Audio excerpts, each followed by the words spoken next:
Good morning. Today we came to trek Chandrayana hill. This was built in 1513 by Channappa Gowda and it is similar to Chitradurga fort. With God blessings, now we start climb.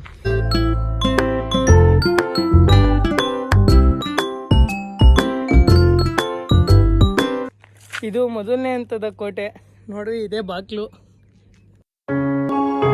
ಇದು ಎರಡನೇ ಹಂತದ ಕೋಟೆ, ಇದೇ ಅದರ ಮುಖ್ಯ ದ್ವಾರ. ಇದೇ ಮೂರನೇ ಹಂತದ ಕೋಟೆದ ಮುಖ್ಯ ದ್ವಾರ, ನೋಡ್ಕೊಳ್ಳಿ. ಫುಲ್ ಸೀಕ್ರೆಟ್ ಗುರು, ನಮ್ಮ ರಾಜರು ಅಂದ್ರೆ ಸುಮ್ಮನೆನಾ? ಓಕೆ ದೇವರು, ನಾವು ವಿ ಎಂಟರ್ ಪ್ಯಾಲೇಸ್. ನಮಸ್ಕಾರ ದೇವ್ರು, ನಾವಿರೋದೀಗ ಚಂದ್ರಾಯನ ದುರ್ಗ.